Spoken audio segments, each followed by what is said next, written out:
Ito ho yung mga hindi pumirma, no? Ewan ko lang kung nabawasan na ho ito dahil ho nadagdagan ng 25. Opo, nadagdagan pa ho ng 25 congressman yung pumirma. Na nauna na 215 na pumirma. Nadagdagan pa ho yun ng 25 na kongresista. Opo, kaya naging total of 240 na humigit 70% na kongresista ang pumirma at pumapayag sumang-ayon na ma-impeach si Sara. O, tuloy. Ito, una ho, syempre, yung kapatid ni Sara, hindi pumirma. Yan. Ito, si Gomez, alam naman natin yan eh. Di po ba? Maka Duterte yan, kaya ho nagkaroon ng kaso yan eh. Sino pa? Ito, sino to? Si Ungab. Hindi talaga pipirma to. Bakit kanyo? Ito ho yung nag-expose ng nasa basurahan na papeles, dokumento para gawin nilang propaganda. Tuloy. Syempre, yung idol ko papahuli ba? Paano pipirma yan? Kaya nga itong sinasabi niya na pagtutol niya na atin na raw ang West Philippine Sea, teka muna. Yung mga kasama nito nananawagan, tahimik, pro-China mga kababayan eh. Tuloy. Next. Ito naman, unawain ninyo. Sino Grales? Bakit mga kababayan? Kalaban na ito ng mga Duterte para ho hindi na humabahiran. Ito katanggap-tanggap na na hindi to pumirma. Bakit kanyo mga kababayan? Magkalaban sila sa Davao eh. Di ba ba? Magkalaban sila sa Davao City. Kalaban ho ito ni Pulong. Saan mga kababayan? Doon. Sa Davao City. Sa pagkakongresista. Tuloy. Sino naman ito? Taga Davao, 2nd District. Hayaan nyo na yan. Normal lang yan. Hindi rin pipirma. Syempre, ito, si Aling Maliit. Tumakas nga ito, miss ka po. Para hindi ma-corner, mahiya, kung bakit hindi siya pipirma. Dahil ito'y naglalaro sa apoy, mga kababayan. Naglalaro yan si Gloria, naglalaro ng apoy. Minsan kasama to ni Pangulong Bongbong Marcos eh. Di po ba? Tandaan nyo to. Si Brother Eddie, Sibak Party List. Ay, tanong ko sa inyo, narinig nyo ba yan na nagsalita man lang? Hindi ho eh. Hindi na ho ito nagsasalita mga kababayan eh. Baka naman sa sobrang katandaan niya na, mahina na rin. Kaya ho hindi siguro nakapirma o sadya talagang hindi pumirma mga kababayan. Tignan ninyo mga kababayan. Sa bagay, maka Duterte din to mga ito eh. Tignan nyo si Joel Villanueva mga kababayan. Hindi daw nila priority yung impeachment. Maling-mali ho yun na hindi ho priority. Bakit kanyo mga kababayan? Interes ho ng taong gobyerno yan eh. Na kailangan binibigyan ng pansin. Binibigyan ng prioridad. Pero ang sabi ni Villanueva, hindi daw priority ng Senado yan. Tandaan nyo ho yan, mga yan. Eto pa, isa pa to. Tong mga rebelya, mga kababayan, tandaan nyo to. Ito congressman ng 1st District ng Cavite. Sa mga taga Cavite. Sino pa? Ito pa, isa. Nako, Diyos ko po. Halos lahat na, buong pamilya ng mga to, nasa saan? Nasa politika na, mga kababayan eh. Di ba? Halos lahat nasa politika na, mga kababayan. Tuloy. Sino naman ito? 2nd District, Davao del Norte. Bahala na kayo dyan. Sino naman to? Si Zamora. Davao din. Davao din yun. Sino pa to? Dahil balik natin konti. Si Congressman Nelson to? Dayang Hirang. Nako po. Sige tuloy. Sino naman to? Si Bautista. Si Davao din. Tuloy. Davao Occidental to Next. Sino to? Congressman to?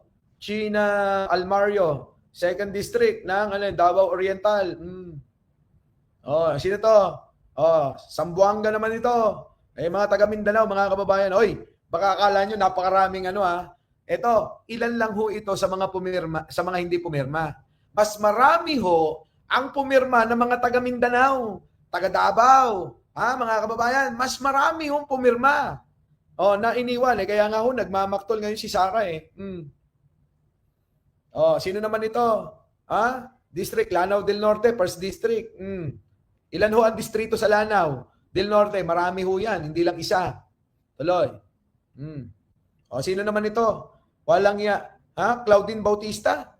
Oh, dumper party list. Meron ba lang dumper? Ano yung dumper na yan? Hindi ko kilala yan. Hindi ko alam. Dumper party list? Anak ng pating na yan, ano? Di ba pwedeng gumawa ako ng party list natin? Mike Cervera party list. Hindi ho. Mike Cervera panty list. Oo. Tuloy. Ayun na. O, sino yung isa na yon? Ang dami ko kasing kongresista. Ito. Angat party list. Ng pating na mo pa. Party list na to, mga kababayan. Ano? Pero yung party list na mga yun, hindi naman natin kilala. Mga kababayan, kilala nyo ba itong mga ito? Angat party list.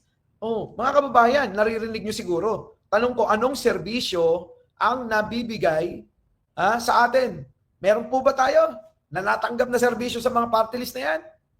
Kaya mga kababayan, ako ganito lang. Pero pag ako nagserbisyo sa inyo, tandaan nyo. Talagang totoong serbisyo. Mga kababayan, naku, uubusin ko pondo para sa mga mamayang Pilipino. Tuloy. Sino naman to? Sa Leyte. 5th District, Leyte.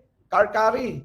Baka ito mga kababayan, ilang pa rito yung mga nasa abroad, yung mga hindi nakapirma, mga kababayan. Tuloy. Sino naman to? Swansing. Nang alin? Sultan Kudarat. Sino naman to? First District ng Sultan Kudarat din. Si Bai, Rihan, Sakuluran. Nako. Ayan naman, Matama, Hatama. Mujib, Hatama. Basilan. Nako, Diyos ko po. Sino naman? Nako, and then, doble lang ho ito. Kanina, napakita na yan. Ayan na! Putik na yan, mga kababayan. Sa mga taga-Caloocan, ito, mga kababayan, ang nagpapatunay, mga kababayan, na si Malapitan, ang mga Malapitan ay Maka-Duterte. Mga kababayan, Maka-Duterte ang mga Malapitan. Hindi pumirma para ma-impeach si Sara. Sinusuportahan nila si Sara, mga kababayan mga kababayan? Ayan, First District, Caloocan City. Ayan. Bahala na kayo, mga taga-Caloocan. Tuloy. Anong kunyari? Walang kunya-kunyari. Walang kunya-kunyari. Tingnan nyo lahat ng rebellion, mga kababayan. Tandaan nyo yan, mga taga-Cavite. Lahat na rebellion, hindi pumirma. Yan, rebellion din, Walang yan. Buong pamilya, mga kababayan, nasa politika na. Lahat ng anak ni Bong Revilla halos. Nasa politika na. Mga kababayan, sige, tuloy. Sino naman to? Di ko kilala. Sino yan? Sino yan? Hindi ho mga kilala, mga kababayan sino to? Si Rodriguez. Alam na nyo na yan. Alam nyo na yan. Sino yung mga yan? Ito, siyempre naman, Duterte Youth Party List, mga kababayan. Alam nyo naman yan di ba? Sobrang himod din sa puwet ni Digong. Sino naman to? Si Kong Wilson. Nako, ewan ko sa mga yan. Sige, may paganyan-ganyan pa kayo. 4th District ng Manila. Ito naman, si Edward Maceda. Nako, mga kababayan. 4th District. Anak ba ito ni dating Maceda? Mga kababayan? Na anti-Marcos din. Tuloy. Nako, Velasco. Ito ho yung nakaawa ni Cayetano, mga kababayan. Yung usapan, paghatian nila, yung termino ng pagiging speaker, tag-3 taon, tapos nauna si Cayetano. Nung nauna si Cayetano, mga kababayan, eto na, mga kababayan, ayaw nang bitawan ni Cayetano. Di ba't nag-rumble sila? Nag-away-away sila sa Kongreso dahil sa hindi nga tumupad si Alan Cayetano sa paghahati nila. Sa usapan nila na ito namang si Velasco pagkaraan ng 3 taon. Mga kababayan. Yun. Pero natuloy pa rin. Binigay pa rin dito kay Velasco ang pagiging speaker. Tuloy. Sino naman to? Araco. Sino naman tong Araco na to? 2nd District, Masbate. Nako. Sino naman to? Richard Ko. Anak na, puro mga ko na lang yan yung mga taga Masbate, 1st District. Ito naman, 2nd District. Abay, isang pamilya yung nagpapatakbo ng gobyerno nyo. Pagka ganyan, palitan nyo na, parang dyan sa may Caloocan. Ang congressman, ama. Ang mayor, anak, magpapalitan lang, magsasalitan. Pag natapos ang termino sa mayor, nung malapitan, papalit sa ama dahil tapos din ang termino niya bilang bilang congressman. Eh pinagpapalitan na lang ng posisyon eh. Anak ng pating naman kayo. Aba hindi pa ba kayo makahalata niyan? Yan yung magkapatid na yan. Ha? Ito naman, Dino Yulo, anak ng pating Negros Occidental. Bago naman sana Kong. Baka naman alam mo yung meron diyang bagong gobyerno daw. Gawan nyo ng paraan. Nagsisigawan. Kung mayroon daw Malacanang, meron ding Mulacanyang. Mulacanyang. Di ba? Yung babae na nagte-trending, kung ano-ano sinasabi. Di ba? Kung baka naman, magawan nyo ng paraan yan, sino man to? Nako! Naktijables, yun ni Nana. Sa mga kababayan ko, sa Pangasinan, tandaan, itong congressman ninyo, damay nyo na pati yung gobernador. Mag-ama, ang gobernador dyan ay anak neto. Guiko rin, mga kababayan. Tandaan nyo mga yan, pero alam nyo itong mga ito? Kasama ito nung kampanya sa Unitin. Diba? Pumirma na ba ito? Ferdinand Lamer, pumirma na. Hindi pa pumipirma to, siguraduhin mo, babanatan natin to. Tandaan nyo po, mga kababayan, sasabihin ko na lang, ang anak ko nito ay tumatakbong gobernador. At siya po ay kasalukuyang, gobernador din. Yung anak niya, kasalukuyang gobernador at tumatakbo uling gobernador. Ito naman kasalukuyang kongresista, malamang tumatakbo rin ito. Ano ba? Ito na. Sino naman to? Palawan. Eduardo Salva, Basta ito na, si Eduardo. Palawan. Nako! Sko Toby Chanco, nabotas, mga kababayan. Nag-iisang congressman ng nabotas kasi maliit lang yung nabotas Kaya alam nyo na. Alam nyo na mga kababayan Maka Duterte talaga to. Tuloy. Sino naman to? Si Bernadette Herrera. Bagong hindi ko kilala tong mga party list na to. Hindi ko kilala tong party list na to Bagong henerasyon. Biruin nyo nanalo yan. Bagong henerasyon. Di naman natin kilala. Ng pating Sino naman to? Makati. Si Peña. Mga kababayan, Peña, kalaban ito ng mga Binay.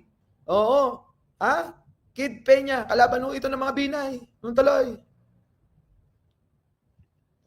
Ayan si Peña Ayan Peña. Tandaan nyo na, Peña Peña yan. Sino naman to?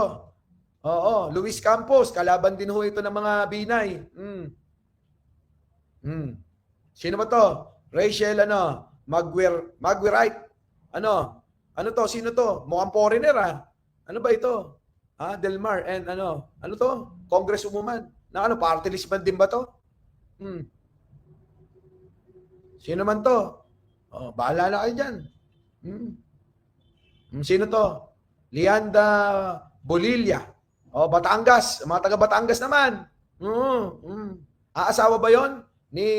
Siguro, ayaw nila mabayaran o hindi. Alam nyo, ulitin ko lang, hindi lahat ng sinabing hindi pumirma, hindi pumirma. Karamihan dyan, yung baka kasama sila sa mga nag-abroad, sa mga may sakit, o may mga lakad nung araw na nagkaroon ng permahan. Ano po? Kaya hindi nakapirma at humabol. Humabol para pumirma. Tuloy. Sino naman to? Michael Tan. Di nyo ba napapansin? Puro na lang yung naluluklok ngayon. Mga kababayan. Incheck yung apelyido. Ano po? Tuloy. Si Jim. Puro Tan, mga kababayan, Puro Tan, puro mga, puro mga incheck ang apelyido. Sino naman to? Gonzaga. Davao de Oro. Sige. Sino pa? Sino to? Antonio Ligarda.